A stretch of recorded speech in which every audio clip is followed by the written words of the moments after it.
Bismillahirrahmanirrahim. Assalamu alaykum, hörmətli görürmənlər. İstiqlal gündəlik xəbərlərini görüşünlərini qızğın qarşılayırıq. Mən Abdullah Yalğun. Proqramımızda vətənimiz Şərq Türkistan və dünya gün tərtibiga əlaqədar ən mühim xəbərlərini huzuruna sunumuz. Qənəmizdə xətalar ekranımız olsun. Qozog'istondagi Xitoy oqqulları barğan siri haddidan oshmoqda. Qozog'istonga turli maqsadlar bilan eqib berayotgan Xitoy oqqullarının zo'migarlik harakatlari Qozog'iston xalqining noroziligini kuchaytirayotgan bo'lib, yaqinda bir to'p Xitoy oqqullarının Qozog'iston soqchisini to'plashib urgan ko'rinishi ijtimoiy taratqularda g'ulg'ula qo'zg'adi. Mazkur sinda Qozog'istonning ma'lum bir yeridagi Xitoylar bilan soqchilarning talash tortishi ko'rsatilgan bo'lib, Xitoylar bir soqchining normal xizmatiga to'salg'u paydo qilib, takallashib, uningga to'xtamay hayva qilgan. Soqchi o'zini o'rib olgan Xitoylarni ittirib-atgandan keyin 5-6 Xitoy birlashib qozoq soqchini urushga boshlagan. Soqchi o'zini ab qochgan va osmonga o'q chiqarib, ularga ogohlantirish bergan. Shundaqdimi Xitoylar paylidan yonmay, uni davomli qo'rishib olib, "Nochi bo'lsang qani ota" degandek iboralarni ishlatgan.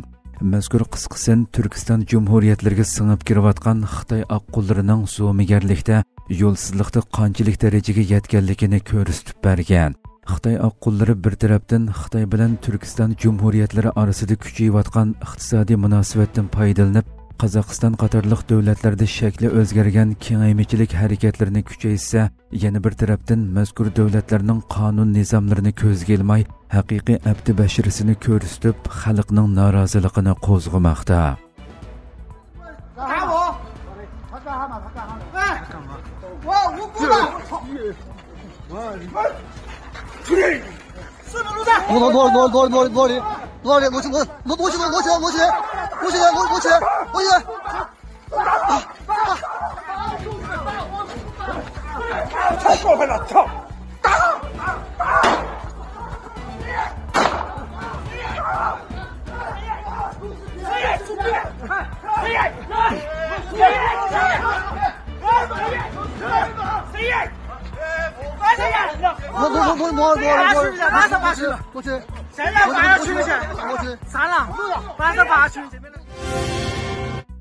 Şanghay Hamkorlik Tashkiloti yig'ini diqqat nuqtasiga aylandi. Xitoyning boshchiligidagi xalqaro ittifoq Şanghay Hamkorlik Tashkilotining boshliqlari kengashi 25-navbatlik yig'ini 31 avgust 1 sentabr kunlari Xitoyning Tianjin shahrida o'tkazildi. Yig'inga Rossiya prezidenti Putin, Hindiston bosh ministri Modi va Turkiya prezidenti Erdo'g'an qatorliq shaxslarning bevosita qatnashishi diqqat qo'zg'amoqda.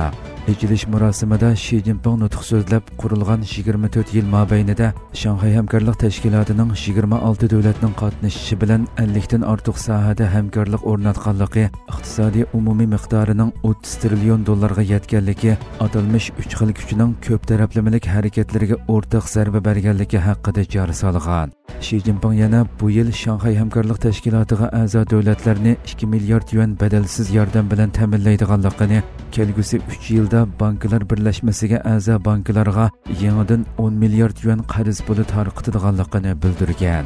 Yig'inda yana har qaysi davlatlarning boshliqlari ayrim-ayrim so'z qilgan bo'lib, o'xshash kunda Şanghay Hamkorlik Tashkiloti a'zo davlatlar boshliqlari kengashining Tianjin xitobnomasi e'lon qilingan va shundaqla Şanghay Hamkorlik Tashkilotining kelgusi 10 yillik taraqqiyot strategiyasi tasdiqlangan. Turkiya prezidenti Recep Tayyip Erdo'g'anning bu qatimliq yig'in uchun Xitoyga berishi yana bir diqqat nuqtasi bo'lib, Xalqaro Sharq Turkiston Tashkilotlar birligi bu munosabat bilan bayonot e'lon qildi. Bayonotda Turkiya rahbarining bu ziyaratining Turkiyada yashayotgan minglagan Sharq Turkiston muhojirlari uchun muhim bir masala ekanligi, Xalqaro Sharq Turkiston Tashkilotlar birligi bo'lish sifati bilan Prezident Erdo'g'anning bu ziyoratdan foydalanib, ishg'oliyatchi Xitoy bilan bo'lgan suhbatda Sharq Turkistondagi inson haqlari dafsandachiligi va xalqning azob-uqubatlarini o'ttirg'i qo'ydiganligiga ishondiganligi qayd qilindi. Amerika Moliya Ministrligi Xitoyning pul yuvish to'ri haqida ogohlantirish berdi. Amerika Moliya Ministrligiga qarashli pul muomala jinoyatlari qonuniy ijro to'ri 28 avgust moliya yuzlanishi haqidagi analiz dokumentini e'lon qilib, Xitoyning pul yuvish to'rining Amerika moliya sistemasiga og'ir tahdid shakllantirganligi haqida ogohlantirdi.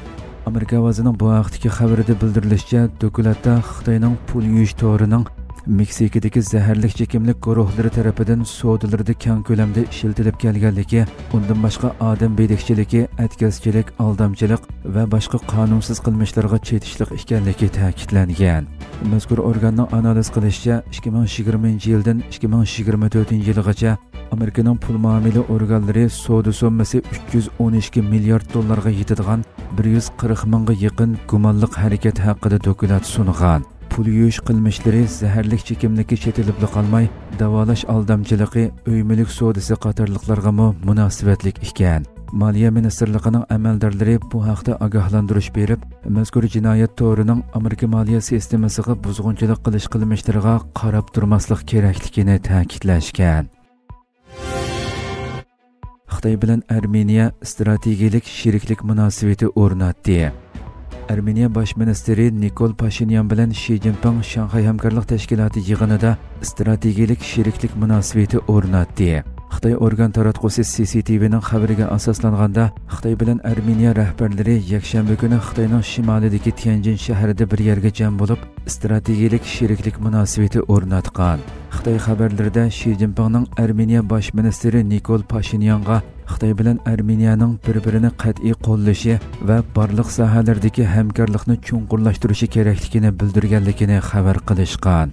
Armeniya Xitoyning Sharq Osiyodan Yevropa davlatlariga yetib berishni nishon qilgan bir balvoq bir yo'l tashabbusi liniyasiga joylashgan davlatlardan biri hisoblandi.